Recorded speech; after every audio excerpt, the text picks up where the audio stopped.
Lately, I've been enjoying my summer by taking the time to watch Studio Ghibli films since they are on my bucket list of things to do. And if you haven't seen these movies, I highly recommend them because they look absolutely stunning and thought-provoking, even if you don't like animation.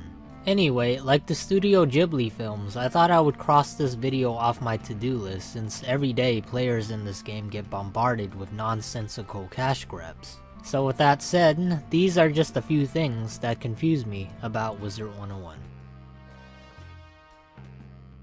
Super Horde packs get you super ripped off.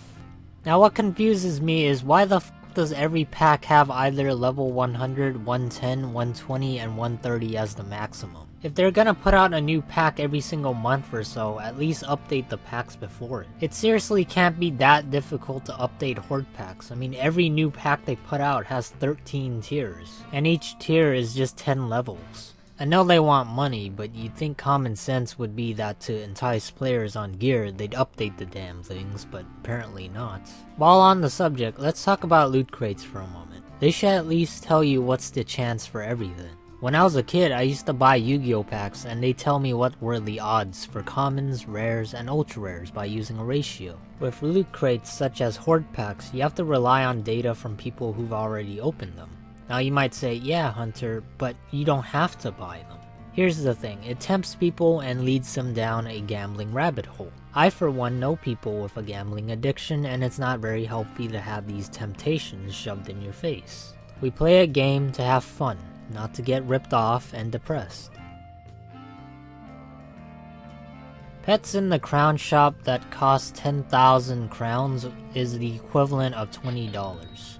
I can literally buy the entire Elder Scrolls library for almost the same amount. Albeit it's a sale, it's still much more worth it even if it's just one game. The $20 literally reminds me of The Sims 4 and their DLC pack. I know each one comes with more chairs you can never count, but I like that I get my money's worth. These pets on the other hand aren't even that good. If it's $20, it better have amazing stats or at the very least do backflips. But why are they $20? Who the heck prices these? Did people at marketing go, you know what's a good price for something we can't hold in our hands? $20. Let's briefly talk about pet bundles. Take for example this pet Shenlong bundle. It's 46,000 crowns. You might not think it's all that bad, right? You get a ton of items. You get 5 lizards, 3 useless loot boxes, snack packs, and a furry costume.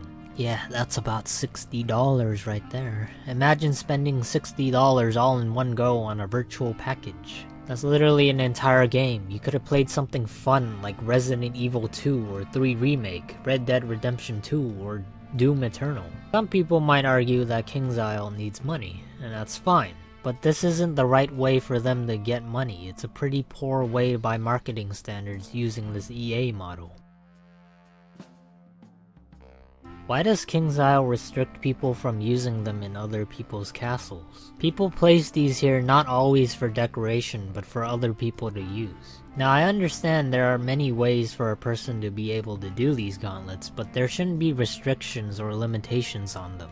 Like, what the heck is stopping me from going in? The sign? You know, I'm starting to realize who's the most powerful being in this game. It's right in front of our eyes. It's the sign that shows up every time things go wrong. If you think about it, it's the only thing that can stop the player in their tracks. And it's also the paywall in disguise. It's been like, what, 11 years now, and the first world of this game hasn't been free? There are literally 16 worlds in this game and only a small part of the first world is free.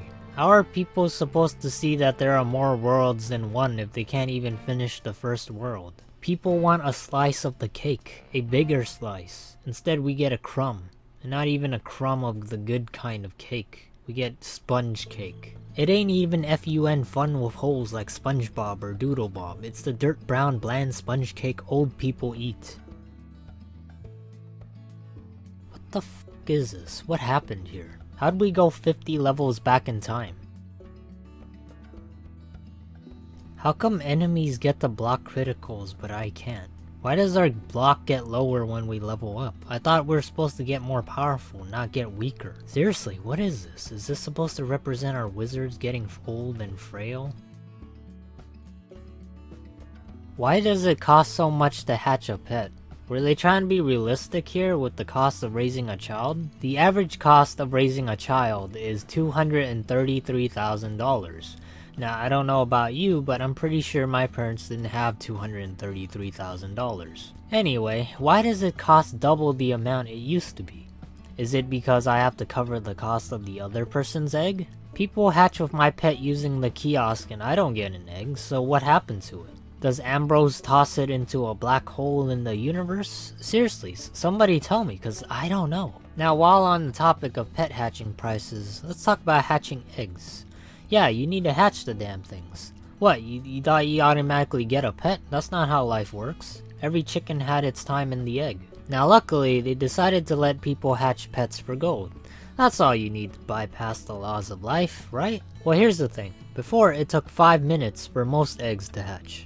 Now, for whatever reason, it takes upwards of 30 minutes to 6 hours for a pet to hatch. Now, I get that there are hatching elixirs for people to use, but there were pets with longer hatch times to begin with, so what was the point of changing things? I do have to note though, if you ever wanted a pet as a decoration, it's much cheaper to hatch with them when they're only adults. Talents, on the other hand, you gotta fork over the gold to Dr. Purina1's greasy paws. Alright, that about does it for this video. I recently started a channel called Froggies 2. Over there, I'll do Let's Plays and live streams on games, so if you're into that, check it out. Also, if you like this video, subscribing is just a click away. With that, take care and see you guys.